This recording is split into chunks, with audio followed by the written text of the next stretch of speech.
विघ्नहर्ता कोंबडी खत सप्लायर्स तलगरे। आमच्याकडे पॅकिंग मध्ये अंड्याच्या कोंबडीचा कोंबडी खत मिळेल। उच्च दर्जाचे नैसर्गिक कोंबडी खत पुरवणारे एक विश्वासार्ह नाव। मुख्य वैशिष्ट्य म्हणजे हे खत 100% सेंद्रिय व उच्च दर्जाचे आहे। जमिनीतील सूक्ष्म पोषक तत्वांचे प्रमाण वाढवून पिकांच्या मुळांची वाढ जलद होते व उत्पादन क्षमता वाढते। कोंबडी खताचे फायदे असे की जमिनीचा सेंद्रिय कर्ब मोठ्या प्रमाणात वाढतो, जमिनीचा पोत सुधारतो। ऊस, केळी, भाजीपाल्यासह सर्व पिकांसाठी उत्तम सेंद्रिय खत म्हणजे विघ्नहर्ता कोंबडी खत। आपल्या ऑर्डर नुसार फक्त 8 दिवसात खत थेट शेतावर उपलब्ध। ऑर्डर साठी संपर्क 72 49 35 87 96। रमेश बंडगर, सलगरे, तालुका मिरज।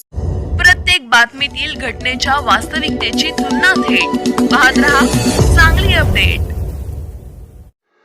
मिरज तालुक्यातील एरंडोली परिसरातून येथील एका शेतकऱ्याच्या शेततळ्यासाठी वापरण्यात येणारा सुमारे 13,000 रुपये किमतीचा प्लास्टिक कागद अज्ञात चोरट्यांनी लंपास केला आहे। या घटनेमुळे परिसरात एकच खळबळ उडाली असून शेतकऱ्यांमध्ये भीतीचे वातावरण पसरले आहे।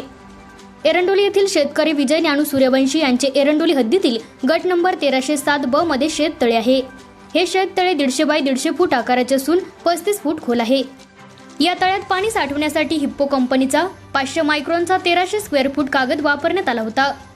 सोमवारी रात्रीच्या सुमारास शेततळ्यातील पाण्याची पातळी कमी झाल्याची संधी साधून चोरट्यांनी कडेला असलेले तारेचे कुंपण कापले। त्यानंतर तळ्यातील कागद शिताफीने कापून चोरून नेला।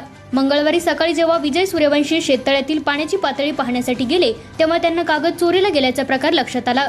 या चोरीमुळे शेतकऱ्याचे आर्थिक नुकसान झाले असून परिसरात अशा प्रकारची धाडसी चोरी झाल्याने इतर शेतकरीही धास्तावले आहेत। या प्रकरणी विजय सूर्यवंशी यांनी मिरज ग्रामीण पोलीस ठाण्यात रीतसर फिर्याद दिली आहे। पोलिसांनी या घटनेची नोंद केली असून अधिक तपास सुरू आहे।